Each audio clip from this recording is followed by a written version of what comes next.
Good morning and welcome to today's webinar by Field Fisher and Gardner Law. Before we begin, I would like to point out that this webinar will be recorded. You will, however, not be heard or seen at any time. Questions are, of course, more than welcome. If you would like to ask a question, just type it into the question pane on your control panel. The presentation as well as the recording will be sent to you after the webinar. Today we have two wonderful speakers, Paul Rothermel from Gardner Law and Oliver Süme, who's a lawyer at Field Fisher, Germany. Paul, would you like to introduce yourself? Thank you. Hi, I'm Paul Rothermel, as she said, and I'm excited to share with you some topics on privacy programs and how those are developed, particularly for any size of business, how to really focus in on what your priorities are.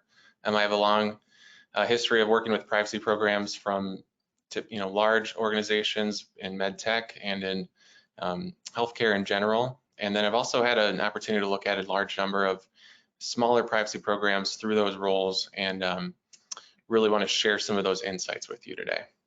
I'll pass it over to Oliver to introduce himself. Thanks, Paul, and a warm welcome everyone to our webinar today. My name is Oliver Süme. I'm a partner with the European law firm Field Fisher. I have a strong focus on technology and data protection law. I'm advising a number of medtech companies from different regions in the world.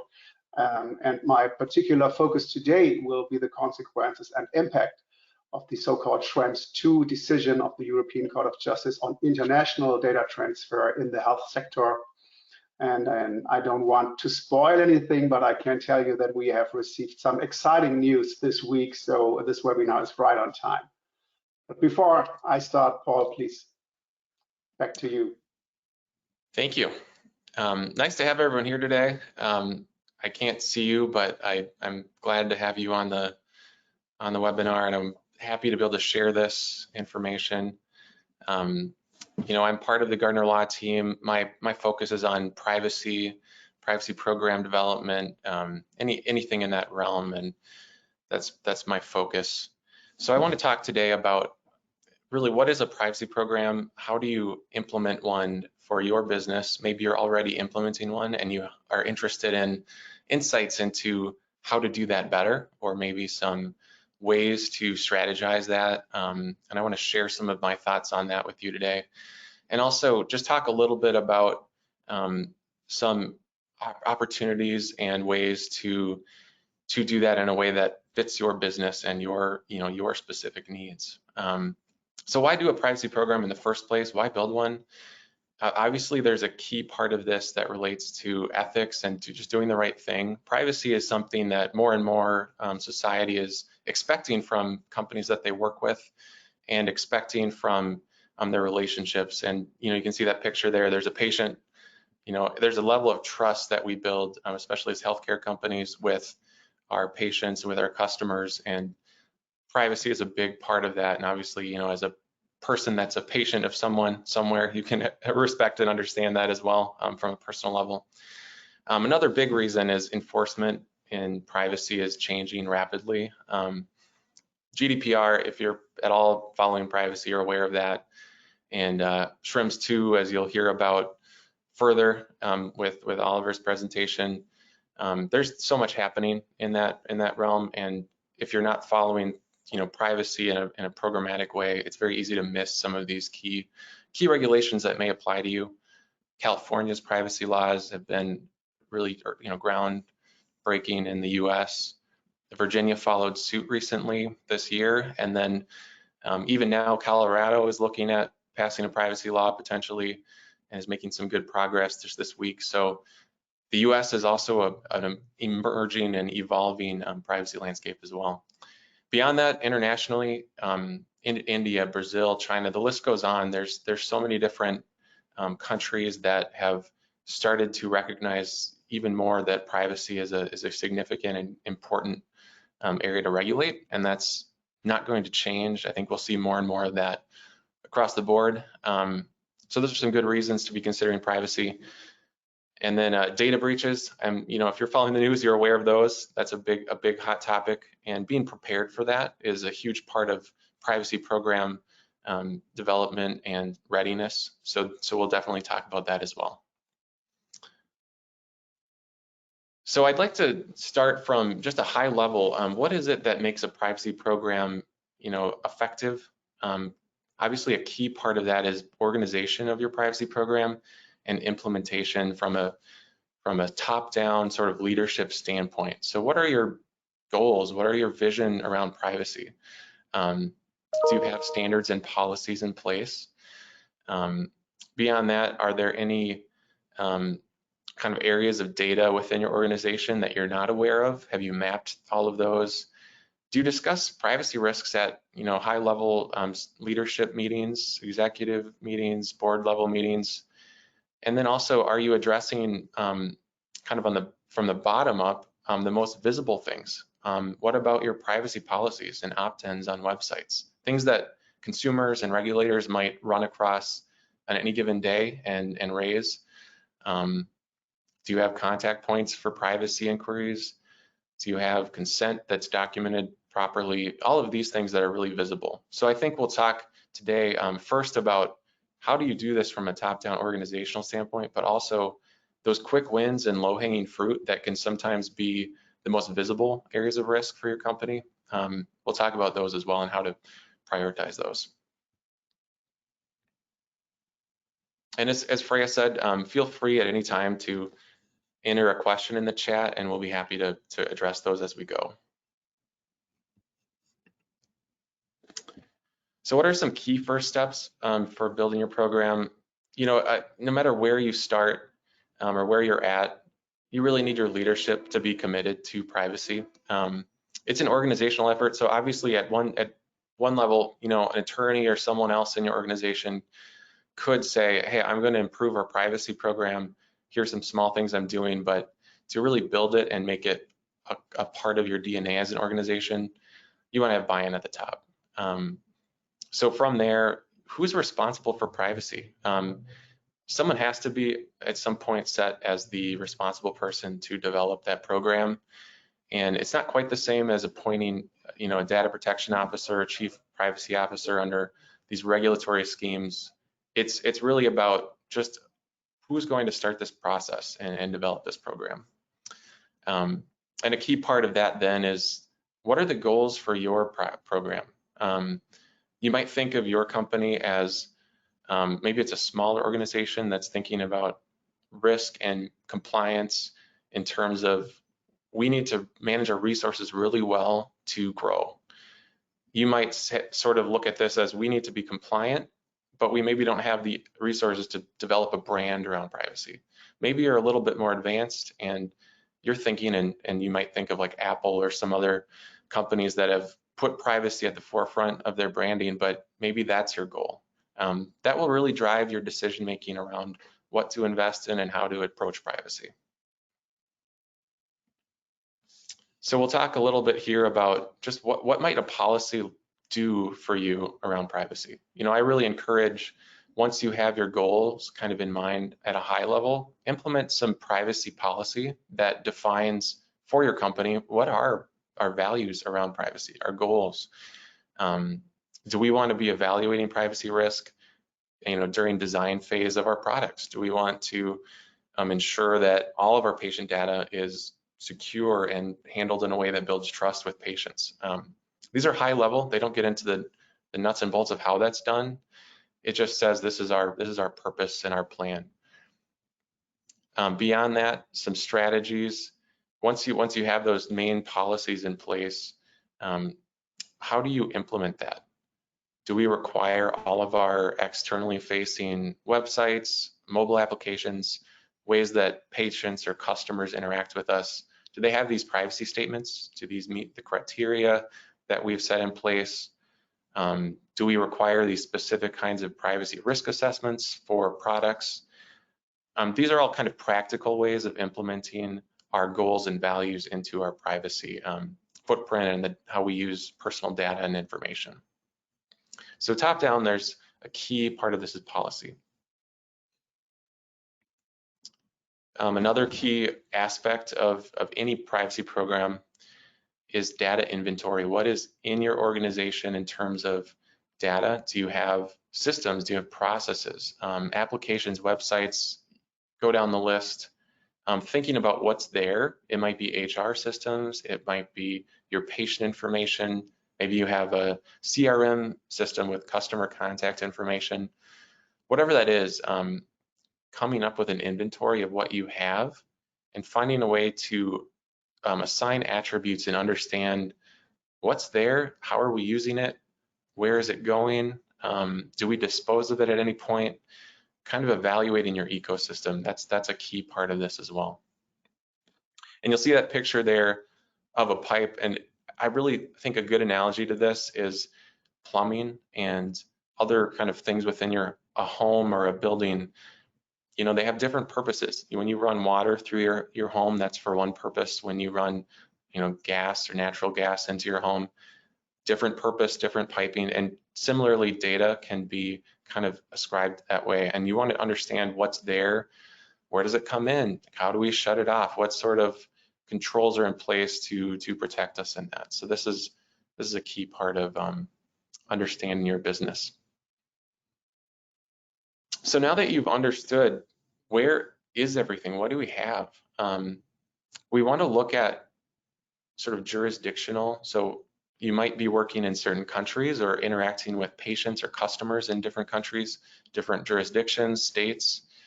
What applicable laws are out there that your organization needs to consider? What are some key requirements from those laws, and where are some gaps perhaps in your program, in your data use? Are there any risks to your business, to your customers or patients, anyone else out there that's a partner of yours or stakeholder, that these data sets and how they're used, and maybe some of these laws interact with that? Are there any risks there? Consider the impacts of that and start to build a priority list.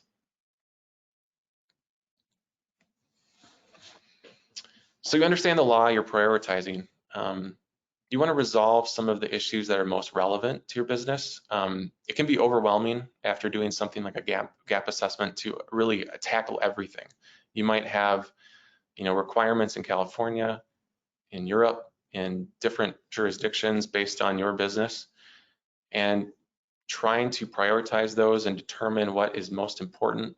I think this is really key because no company, even the largest ones, have infinite resources to throw at these things.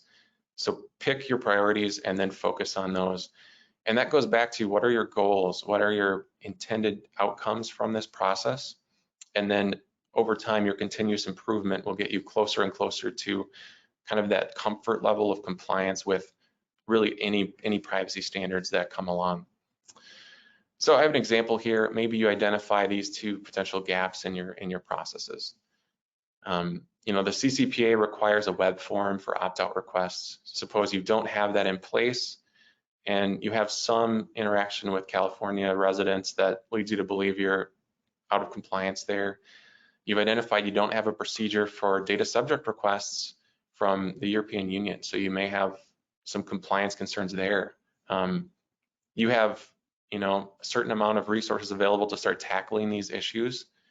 You'll need to really think about getting into compliance. You want to do that, but how? What's the best approach? Consider, what is your footprint in these jurisdictions? What are your potential risks? Are you able to deal with some of these issues and maintain some level of compliance without creating something? Think through all of those. And that's really, I think, where attorneys and so on can help, but just get into those difficult questions and start to evaluate your priorities. So we talked about top down, really organizing, evaluating, prioritizing. What are your needs to get into compliance and build a program? From the bottom up, we can talk about some of these low-hanging fruit, these easier wins that get your program into a better spot without as much effort. Key, get a privacy statement in place. Get one for all of your externally facing websites, all your applications. This is pretty fundamental. Many requirements jurisdictionally dictate this, that you have a privacy statement. You can't even put an app onto the Apple Store without some sort of privacy statement there. So there's a lot of reasons to build this in quickly if you don't have it now. Make sure it covers basic requirements for that jurisdiction that you're working in. Do you need a do not track disclosure? Do you need cookie consents? Are you dealing with do not sell banners for CCPA? Whatever it is, make sure those are there. It's really easy for anyone to look at a privacy statement, and if they know what they're looking for, find problems there, or be concerned or have questions. And you want to be able to answer those and have your public-facing items up to speed. A key thing with all privacy statements, they have to be accurate. They're a public promise, essentially, of your organization's privacy practices and activities. And if it doesn't reflect the real activities of your business, that's always a problem and can lead to litigation and other enforcement actions. And I also want to note, so I have a picture of a window there, just to emphasize that a privacy statement isn't really just a boilerplate document that you post to your website. It should be a window that any user of that website or that application can use to understand, maybe at a high level, a 10,000-foot airplane view. Here's what this company is doing with the data that I provide, and gives them some confidence that they're being transparent and trustworthy and explaining what sort of data use and disclosure goes along with my use of this website or my use of this application and entrusting of that data to this company. Another item this plays a little bit into the top-down aspect, but a key part of any privacy program is developing a risk assessment approach. Anytime your company is working with data or has a system or other process or application, there's a level of risk in terms of privacy that should be evaluated. And some process design elements can be used to identify privacy risks before you design or release a product. Maybe you have a current product or solution or tool application that needs, you could review this after development, find the issues and start to remediate those, but some sort of risk assessment approach is key. I will note that some jurisdictions, including obviously Europe through GDPR or soon to be California and Virginia, have also some risk assessment requirements that are regulatory in nature. So you're not only a good idea to do this to find your gaps, but also a legal requirement for many processes. Some common things you'd look for in these assessments are what kind of information are we processing? Third-party involvement, is there a vendor? Are we transferring data internationally? Again, excited to hear Oliver's update on that today. Volume of information, vulnerability of the data subjects, all of these things, data security. These are all key parts of understanding what your risks are when it comes to a certain data set or a certain business process. And evaluating those is key. You want to understand what your risks are so you can address them, or at least be aware of them and inform the right stakeholders in your organization. And bottom up and top down. So training is something that you need to deal with in some level. Privacy training has two kind of ways that it gets built into your business. On the one hand, you want your workforce to understand what laws apply to us, how do they apply generally, what general requirements are there so that they can obey the law. That's really key. If you're a HIPAA covered entity, that's a critical, HIPAA training is key. If you're not a HIPAA covered entity, but you have other privacy needs, maybe you even have employee data, or you have patient information that's not necessarily subject to HIPAA, or you deal with GDPR, personal data from Europe, things like that. To have some training that covers that legal framework at a bare minimum. Then look at cadence. Is it on hire? Does every employee, do all contractors, are they all going through these training exercises on hire? Is there regular cadence? Do they get trained annually? Or whatever cadence makes sense for your business. Just understand that the reason this training is key is that human factors are a huge part of data breaches and privacy violations. Usually, if you find a data breach, there was some human error at some point that led to that breach. And think about creative approaches to training. Help your employees really understand and have that light bulb moment about, this is my role in making privacy work at this company and ensuring the confidentiality and privacy of the data that we process. Beyond that, training from the top down is, now that you have your policies, your procedures, and your vision for privacy at your company, how can you implement that and bring all of your employees along on that journey of, this is our intended purpose for privacy. Here's our set of tools and templates and privacy policies that will guide them in their daily work. Well, before we continue, can I ask you a quick question that one of our participants sent us? Certainly. Perfect, thank you. Do you expect a national US privacy law to pass in 2021? Sorry. That's a great question. Yeah, it seems unlikely right now. Up to this point, there was some potential for that with the administration change and some of the shifts in the legislature, but as of right now, it just doesn't look likely. There's a lot of disagreement about whether we'll have things like private rights of action in the law, whether we'll have preemption of state law so that it's one standard versus this patchwork where states sort of take on their own privacy approach and you would just be adding then a national law. So there's a lot of disagreement about the best way to implement that. So it doesn't seem likely at this point that, at least in the near future, we'll see a change. Thank you. Yeah, great question. So I'll do a quick recap just of the top-down, bottom-up approach, but from the high level, we want our leadership, we want our responsibilities set and our goals and priorities planned so that we can build the program in an organizational way that meets the needs of the business. We want to set up some policies and procedures in every privacy program.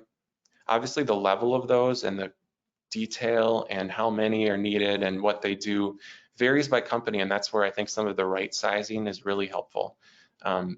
You may not need the detail and careful process if you have one person running your privacy program, but if you have 20, maybe there's a need to develop some deeper process and procedure. Every company should do data inventory. This is really a critical part. Understand what you have. Data is an asset, and it's also something that's regulated heavily in many jurisdictions. So understanding what's there is key. And then do some gap assessment. Where are those privacy laws that apply to your data sets and your company? And how can you best prioritize remediating any gaps, addressing maybe future needs that are upcoming? Do you have business, plans in other jurisdictions or countries that might require some planned effort to be ready for that? And then train, make sure that your employees are up to speed on your policies, your procedures, and all of that as well. From the bottom up, prioritize those privacy statements, make sure they're accurate, make sure they cover jurisdictional requirements.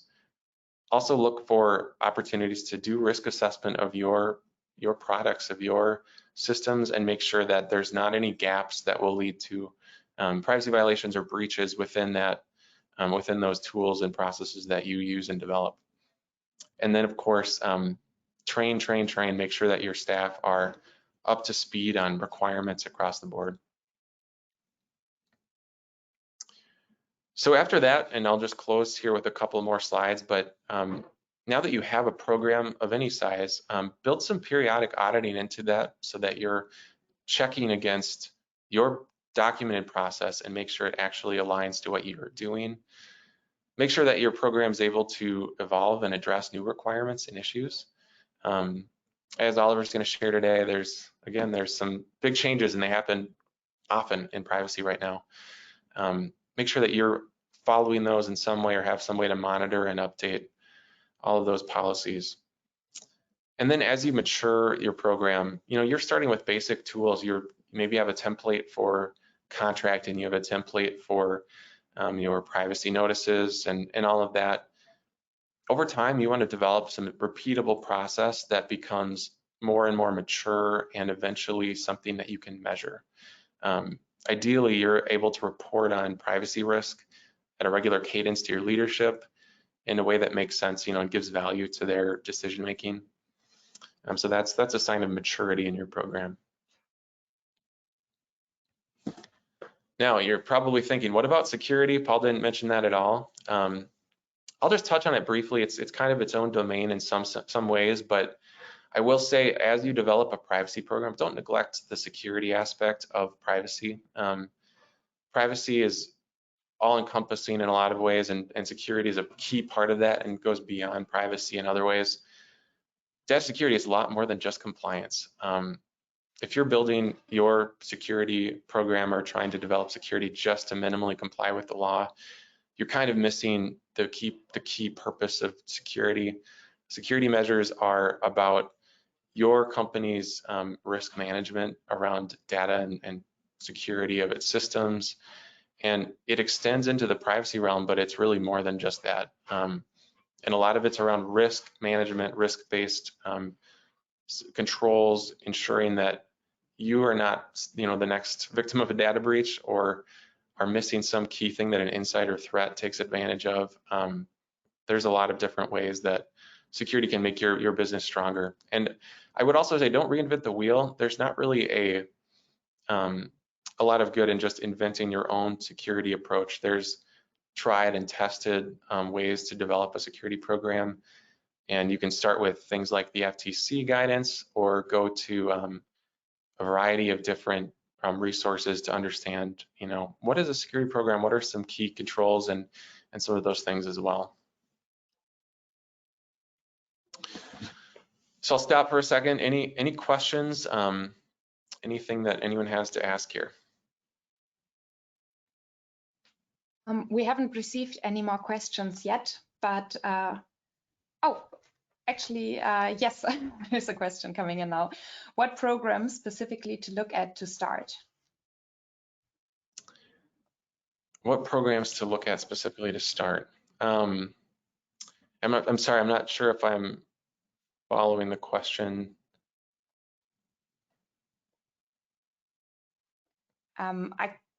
If you're starting from zero, where do you start? Maybe on the security programs? Sure. Yeah. I think a key part of any either privacy or security program is identifying the right person to take on that project or that responsibility. There needs to be some champion of that in the organization, and then be ready to invest a little bit in that too. It takes time and effort and resources to build out your program, develop policy, and eventually, consider what are the risks here. And I think that's a key place to start. Identify the right person to tackle that. Great, thank you. And of course, feel free to reach out to either Paul or Oliver after the call if you would like to elaborate on that. Yeah, feel free. Contact information here, look me up on LinkedIn, email me, whatever it is, reach out. I'm happy to help and answer any questions from the presentation or anything else. Thanks so much. I'll pass it over to Oliver here for the next half. Yeah. Great. Thank you, Paul. So just a quick second, I will need to switch over to the other presenter.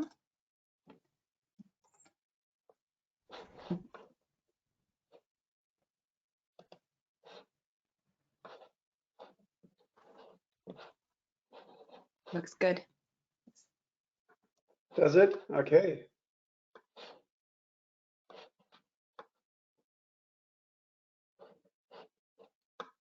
Okay, good. Then, yeah, let's get started.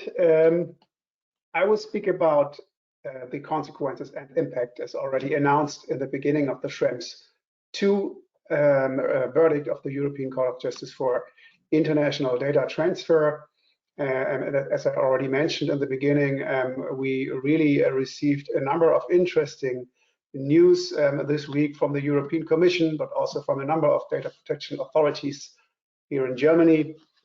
So I tried to compose all that into my slides in order to give you a very accurate update in the next 25 minutes. Before we enter into the details, let us recall for everyone the general legal basis for international data transfer under the GDPR.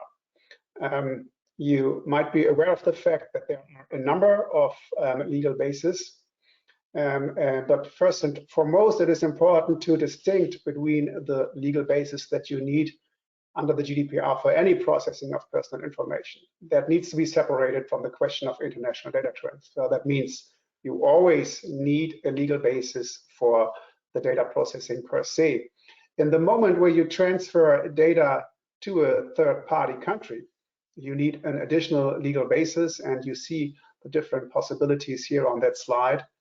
First of all, there are a number of so-called adequacy decisions by the European Commission.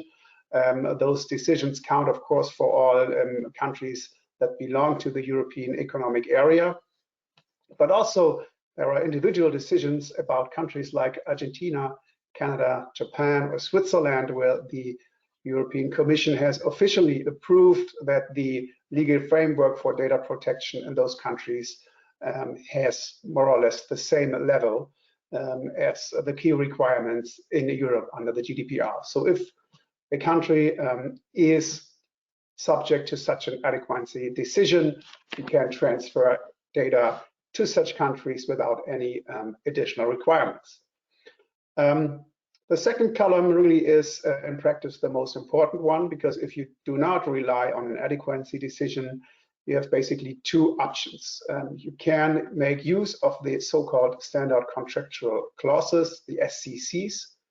That will be part of my presentation today because the Schrems verdict has a fundamental impact on the use of such SCCs. You could use an approved code of conduct, very rarely in practice. And until July 2020, you could rely on the so-called EU-US Privacy Shield as another option. And then you see on column 3 and 4, binding corporate rules, which only apply to intra-group transfers. And then we have a number of very narrow derogations that you see in the last column. That is just for the sake of completeness. Please be aware of that these derogations are really exemptions, and they are very narrow. And if you see here consent of an individual as one derogation, it is more complex than it sounds here on this slide, because even if you have consent that only applies as a legal base in very individual cases, you cannot rely on consent as a legal basis for international data transfers on a regular basis. So that's really an exception. Privacy Shield has been killed by the European Court of Justice, so that's not an option anymore. And as I already said, the Standard Contractual Clauses have, well, the decision has had a fundamental impact on those. And also they are under review by the European Commission. We will come to that later in my presentation as well. So if we look at what the European Court of Justice stated in its verdict from last July, first of all, as I already said, it validated the adequacy decision with respect to the Privacy Shield. And at the same time, it basically affirmed that the Standard Contractual Clauses are still valid and can be used as a legal ground. However, there might be supplementary measures required.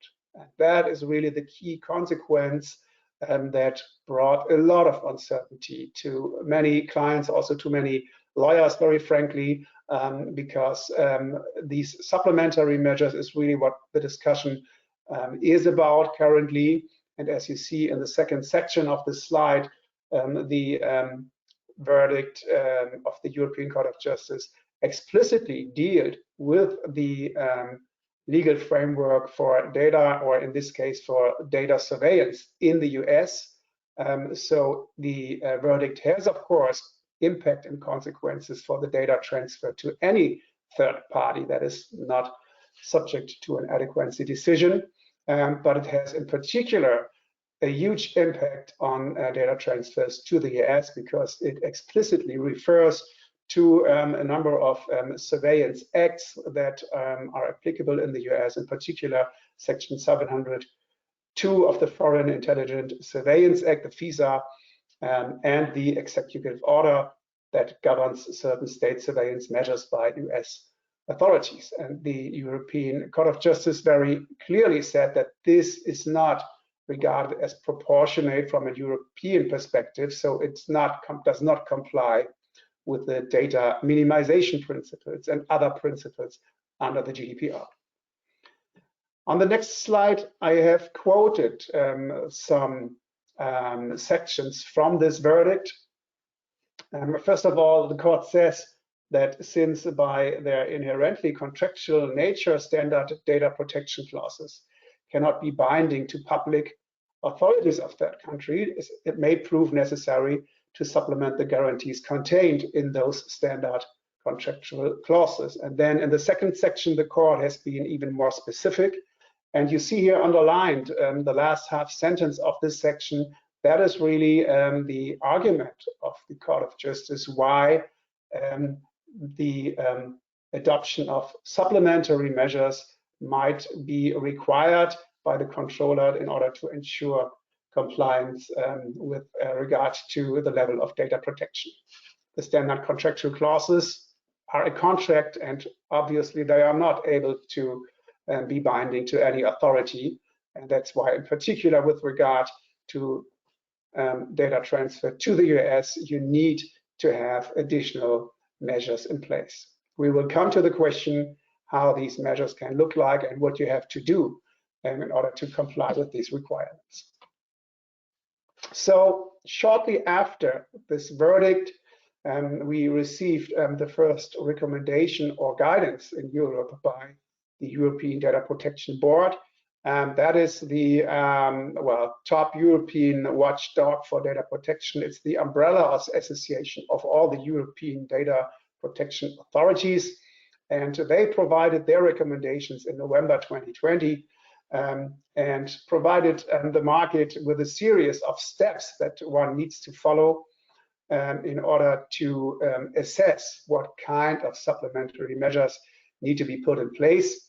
And it's really kind of a roadmap that you can take as a guidance in order to assess what you have to do now. It's a pretty long document for those of you who would like to go into the details. It's publicly available, of course, and it has also a very important annex in it because it refers to some use cases where the EDPB lines out in which cases there might be additional supplementary measures be implemented, and it also presents some cases where this is not the case. So if you want to dig deeper here, please feel free to have a look in this document and in particular into the annex. So what the EDPB basically says is that you have to go for a 6-step approach. That is outlined, of course, in more detail in this guidance. But speaking about guidance, I think it's worth to mention that guidance of such authorities is different than it is under US laws. This is not binding, it's a recommendation. It does not mean that the advice or recommendation of the European Data Protection Board does comply with the requirements of the GDPR or even with the requirements of the standard contractual clauses from the European Commission. This is the authority's position, and of course there is room for maneuver, but however it still is guidance, and it is helpful to better understand what an authority would expect a data exporter to do in order to be compliant with the GDPR and in particular with the requirements of this verdict.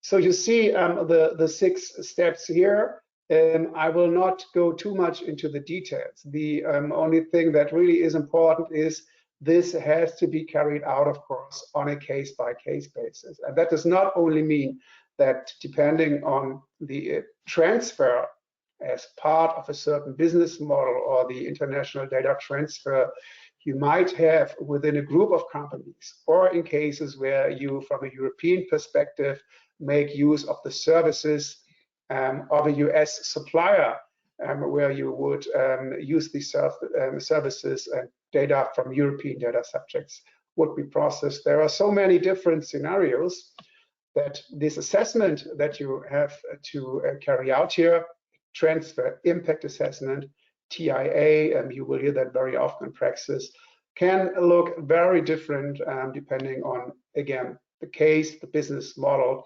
and the categories of data, the scope of data that are processed and transferred in the individual case. So there is no boiler template, but at least these 6 steps should be taken into account.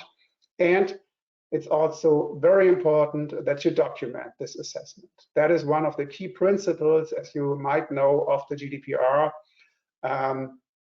Accountability and transparency is what really is the red line behind everything in the GDPR, and that means that with regard to many things that you need to do under the GDPR, it's not only about doing it, it's about documenting what you have done, because you need to have such documentation in place in case of a potential investigation of an authority. And that is exactly why you need to carry out such a TIA after the Schrems 2 verdict. If you want to move on with your international data transfer, you not only have to have the reliable documentation in place, but also a proper assessment about the risks and why you come to the conclusion that you can go on with this international data transfers even after this verdict, maybe because you have implemented special supplementary measures, security measures, for example, encryption or others, in order to comply with these requirements. I hold on for a second in case there are any questions so far. Freya, did you see anything from the audience? Not yet. Very comprehensive so far. Good. Then let's move on. So I was already speaking about the reason behind this documentation. In case of a potential investigation of a data protection authority, you need to be in the position to document and demonstrate that you have taken these requirements into account and that you potentially have implemented such supplementary measures. And we received only this week very important information from a number of German data protection authorities.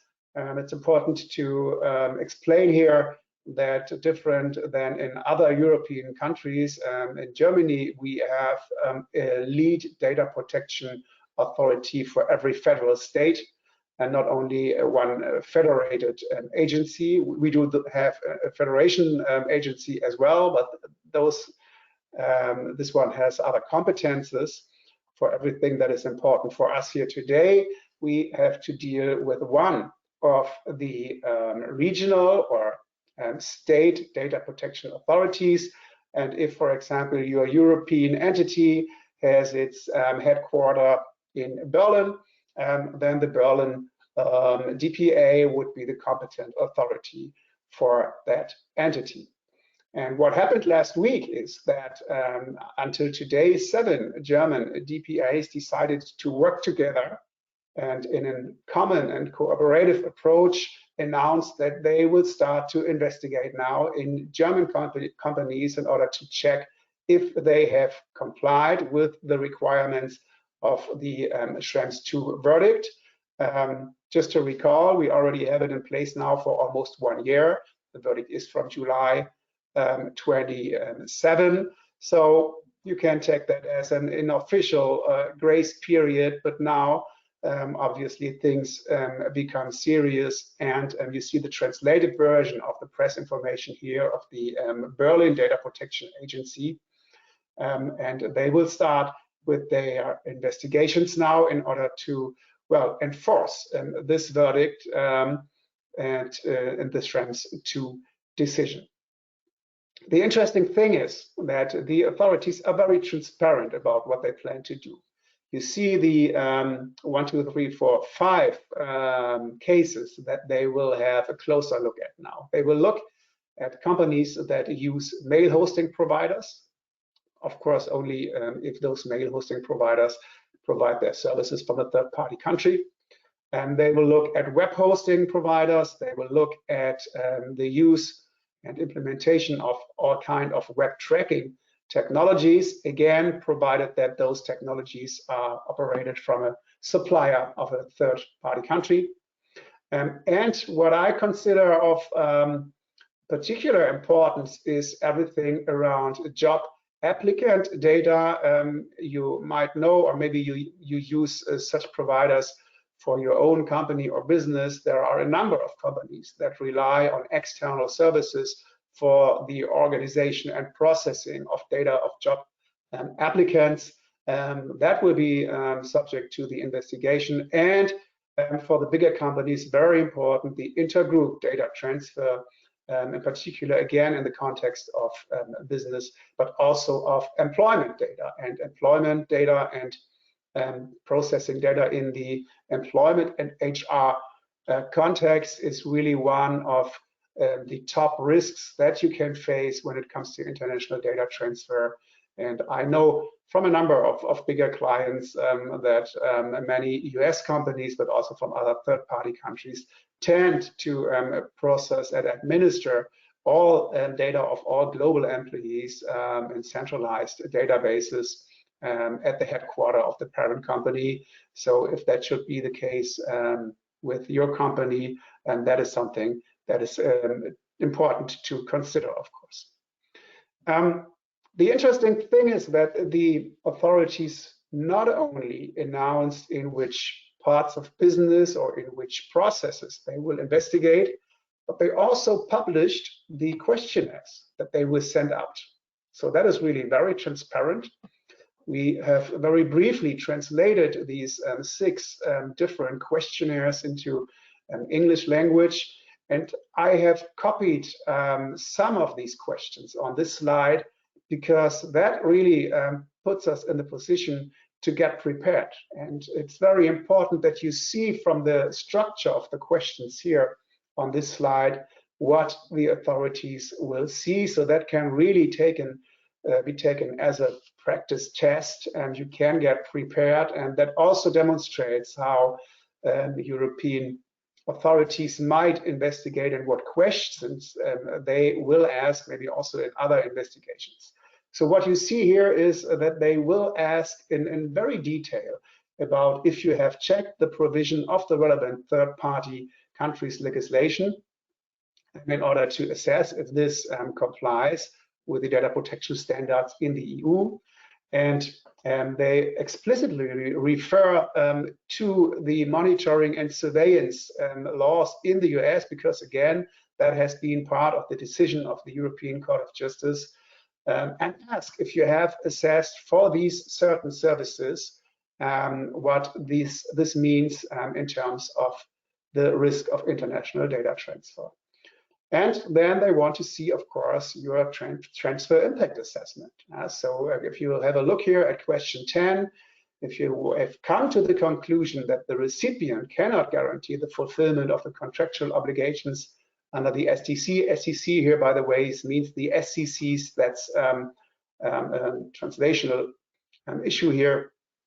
What additional measures in the sense of the above mentioned decision of the Court of European Justice have you taken? Now, that's really the core part of the transfer impact assessment, and that really shows how important it is to have a proper transfer impact assessment in place. And not only having the assessment in place, but also you have to make sure that the supplementary measures, if that is the result of your impact assessment, have been implemented in your company or in the relation with your controller or processor that you make use of. So that's really important. Another general key requirement under the GDPR is, and that's actually under European law, the first thing you would start to work on with regard to a privacy program or a GDPR compliance project. You have to have in place so-called records of processing activities. In the translation of this question number 16 here, it reads inventory of processing activities relating to the application procedure and management. But that does not just describe that you need to have something in place. That refers to the requirements for such a records of processing activities under the GDPR. And that is really a complex task. Those of you who already have implemented GDPR compliance projects will be aware of that. It's quite a complex project to assess all the processes you have in place. And Paul, you referred to that from a US perspective in your presentation as well. And I can only agree to that. It's a very important part of such a project. You need to be aware of your data flows, your data categories, your IT systems, and under the GDPR, you're obliged to have documentation in place that reflects this. And with regard to this specific investigation that has been announced, the authorities will, of course, see that the, let's say, payroll provider in the US that you have decided to go for, or the process between the European entities and their US parent company are reflected in such records of processing activities as well. So that really demonstrates that these compliance programs are not just for yourself and to be on the safe side and to have transparency within your organization, but it really demonstrates that you need it in case of an investigation. It demonstrates that authorities will ask for that. And I can only very highly recommend, if you should not have such documentation in place, that you work on it in order to be able to demonstrate it to the authorities. Why? Because at the end of the day, that will also be considered when it comes to potential fines. You will be aware of the fact that fines under the GDPR can be extremely high. We have seen more and more decisions and opposing of fines of European authorities from different jurisdictions in the last month. To my knowledge, not in the medtech sector, but there have been a number of decisions that were dealing with health insurances, but also with a number of hospitals where already extremely high fines have been opposed. So we really need to take this serious. Okay, good. Then let's come to the standard contractual clauses. The SCCs that we currently have in place have been adopted under the GDPR's predecessor legislation. That was the Data Privacy Directive, different to a regulation. A directive was not directly applicable law, but every member state of the European Union had to implement its own more or less individual data protection laws that, of course, needs to be in line with what the former directive has been set out. And as you know, the GDPR is directly applicable law now. Anyway, the standard contractual clauses that we still have in place until today, and many of you will rely on these SCCs, have not been adopted and approved by the Commission based on the GDPR, but on the predecessor legislation. So, of course, there was a process initiated in order to adjust that. And the verdict of the European Court of Justice, well, even boosted maybe this process a little bit, because it lined out additional requirements, not only with regard to the GDPR, but it again set out these requirements of potential supplementary measures. And that leads to a situation where it becomes even more important that the Commission started to work on a review and on an adjustment of these SCC. A first draft has been published last November. And the interesting thing here that provided for a lot of legal uncertainty actually was that there was quite an interesting conflict between the views of the European Commission in their draft of the new standard contractual clauses and compared to the recommendation I referred to earlier of the European Data Protection Board, because the conflict was with regard to the risk assessment that I was speaking about earlier. The view of the Commission is that if you carry out such a risk assessment, you can and you have to take into account not only the individual case, but also, for example, the existence of or absence of previous requests that a company might or might not have received from monitoring or state surveillance agencies. In other words, if you have never received something, you could argue in your assessment that this is one factor that leads to the conclusion that maybe the risk is pretty low, which is of course good in terms of a positive result of such a risk assessment. Different the position of the European Data Protection Board. Their recommendation suggested that the likelihood of public authorities to request access from a company is not a relevant factor. So that was really a conflict. It was unclear, and it will be unclear until tomorrow how that will be resolved. However, our position is very clear here. The regulatory guidance cannot trump the legislation. And here comes again what I mentioned earlier. Guidance is guidance. It's not binding. It's the position of the European authorities. But when it comes to a conflict between such guidance and legislation, the legislation trumps. So our position is very clear here. We rely on the position of the European Commission and not on the position of the data protection authorities. Okay, so as I mentioned, we have seen the first draft of these new standard contractual clauses in November.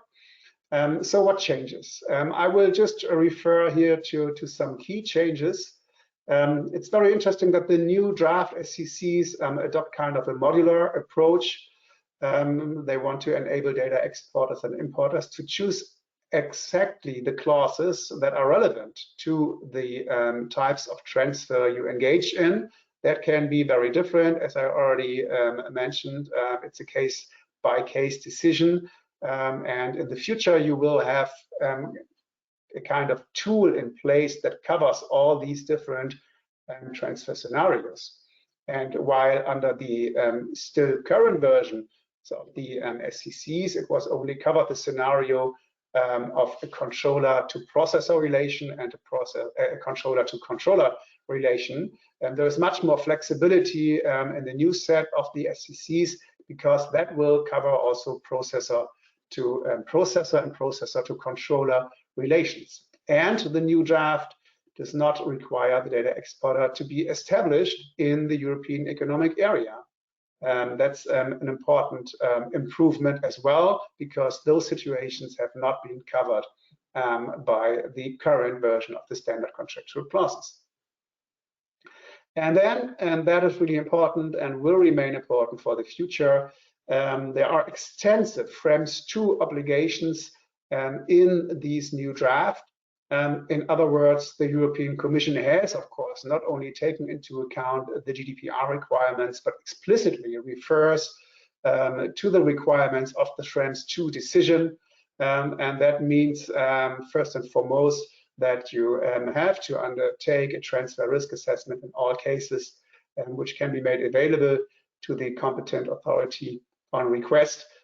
So again, even if we will have a new set of standard contractual clauses, that does not mean that we do not need transfer impact assessments anymore. That is again the impact of this important decision on the reviewing process and on the new version of these standard contractual clauses. So, and when will these new standard contractual clauses be approved? And that's really the exciting information that we only received yesterday evening. Unofficially today, officially tomorrow will be the day when these new set of clauses will officially be adopted. And I have quoted the competent Justice Commissioner of the European Commission here. He said in an interview today, it is the task of companies to see if they only use SCCs or if they put additional safeguards like encryption and pseudonymized personal data in place. So we see transfer impact assessment will remain important.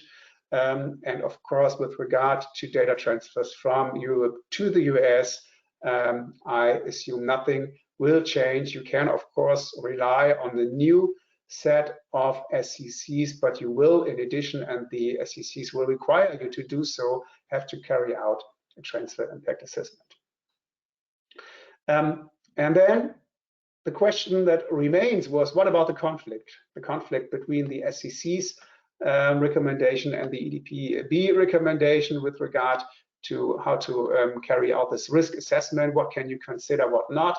I have 20 minutes before we started our webinar today received a first leaked version of the SCCs, and I just in a hurry copied this section here into the slides, which that is very good news for everyone, that makes clear that the new standard contractual clauses explicitly refer to individual case by case circumstances that you can take into account. It explicitly refers to, for example, the economic sector in which the transfer occurs, the storage location, relevant and documented practical experience with prior requests for disclosure. So everything that I mentioned earlier will officially be in the SCCs, and that's really a huge step into legal certainty, because that once and for all makes clear that you can take these circumstances and these factors into account in your risk assessment. So that's really good news.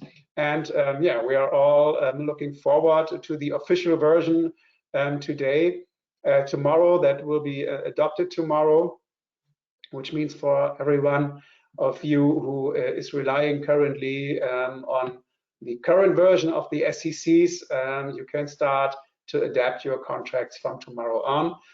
I guess there will be a grace period. The draft of the SCCs has set out a grace period of 1 year. I don't know if that still will be the same in the final version that will be adopted tomorrow, but I guess there will be a grace period. So no reason for panic, but you should start to work on that. And again, and that's my conclusion, at least in that regard, we will have a lot of more legal certainty from tomorrow on compared to the last 11 months after the verdict. That was it from me. I'm very happy to take any questions, of course. Thank you. Yes, thank you. We do not have any questions so far, but feel free to type in any questions into the control panel. Now is the chance. But also, I would just like to use this time to thank you all for participating in this webinar, and also point out that we have a little feedback survey that's opening up right after leaving this webinar, and we would, of course, appreciate it if you would participate.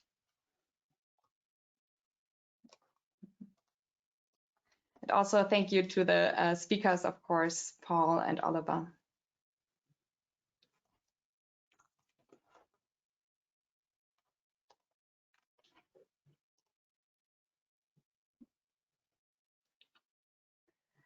All right. Well, there are no more questions so far.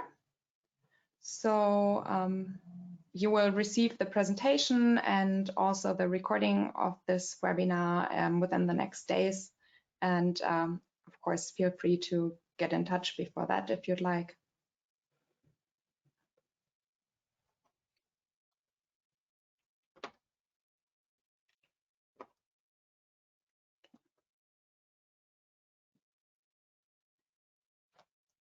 Great. So I think we can conclude it now. And I would like to wish you all a great rest of the week and a nice weekend in Germany and also in the United States, of course. Thanks, everyone. Bye-bye.